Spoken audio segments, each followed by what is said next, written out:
आज एमती गोटे कलरा रेसिपी देखा जोटा कि कलरा न खाइबा लोकों को भी बहुत ही मजा आसो खाई एइथिरे कलरार पिता अंशटा जना पड़ेनी और खाइबा को बहुत ही टेस्टी लगे। तो चलतु आरंभ करबा और देखिबा गोटा कलरा पुर दिया भजा। कलरा को सिझेबा पई गैस रे गोटे कड़ाई बसैकी सफिशिएंट पानी गरम करदबा। सेतरे गोटे टीस्पून लूण गोटे टीस्पून हळदी पकेकी फुटिबा को छाड़िबा। एठी मु 13टा टिके बड़ साइज रो कलरा नेची ए भलिया देखि पड़थबे। पानीटा एठी भल्लरे फुटी गलानी तो सबतक कलरा को एथिरे पकेइबा आ पाखा पाखी 10 मिनिट बा कलरा गुड़ा 80% सिझिबा जाके आमे याको कुक करिबा। किछि समय रे ही कलरा हमर 80% भलिया सिझी गलानी तो याको गोटे प्लेट को काढी की ठंडा हबा को छाड़िबा। कलरा ठंडा हे गले तार मझी रे एई भलिया आमे टिके चीरा लगेई दबा जेमति मो वीडियो रे देखौची।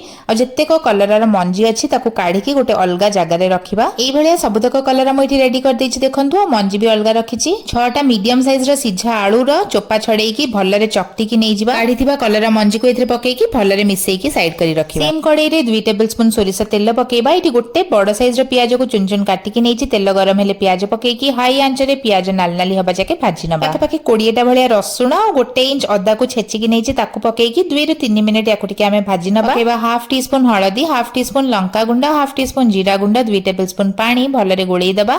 गोटे बड़ साइज टमाटो चुन चुन काटिकी पकेबा। स्वाद हिसाब रे लूण पकेबा गोळेई दबा। ए मसला को आमे कसिबा जते पर्यंत कि टमाटो भलरे सिझिकी मसलाटा पूरा कसी हेकी ता कंचा गंध न पळेई। एबे देखंतु मसला हमर बढ़िया से पूरा कसी हे गलानी। एबे जो आलू आ कलरार मंजी आमे गोळेई की रखितले ताकू सब इथरे पकेइबा। मसला संगे भलरे गोळेई दबा और पूरा कम आंच रे पाखा पाखी 5 मिनिट भलिया आलू को मसला संगे कसी नबा। तो एटा हमर हेई गलानी। तो कलरा पई आलू पूरा हमर रेडी। याको टिके ठंडा हबा को छाड़िबा। आमे जो कलरा को काटी की रखितले ता भितरे एबे एई आलू पूरा को भल्ल भाबरे आमे भरिबा। आलू पूरा टिके अधिका अधिका करिकी भल्लरे एमति माडी माडी देकी आमे कलरा भितरे भरिबा। पूराटा टिके अधिका हेले भल लागि थाए। एई भलिया सबतक कलरा मो इठी रेडी कर नेछि। एबे आमे याको भाजिबा। ता पई मो गैस रे गोटे पैन बसैकी सेतरे 3 टेबलस्पून सोरिष तेल पकेइबी। तेल भल्लरे गरम हे गले कलरा को आदरे पकेइबा। मीडियम आंच रे कलरा को हमें भाजिबा जते पर्यंत कि सब साइड रो बढ़िया से नाल नाली न ही जाई छी। गोटे साइड रो नाल नाली हे कि भाजी हे गला परे हमें याको उल्टेई उल्टेई कि सब साइड रो नाल नाली करी कि भाजी नबा। प्राय 5 ରୁ 7 मिनिट लागिबो सब साइड रो भलरे नाल नाली हे कि भाजी हबा पई।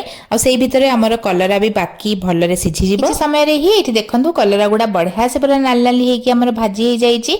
याको गोटे प्लेट को काढिबा और एई सेम वे रे बाकी सब कलरा को भी भाजी नबा। रेसिपी को घरे बनै कि निश्चिंत ट्राई करिवे। भल लागितले वीडियो लाइक शेयर और चैनल को सब्सक्राइब करिया को भूलिबेनी। पुणी गोटे नुआ वीडियो रे देखा हबो। रहिली नमस्कार बाय बाय।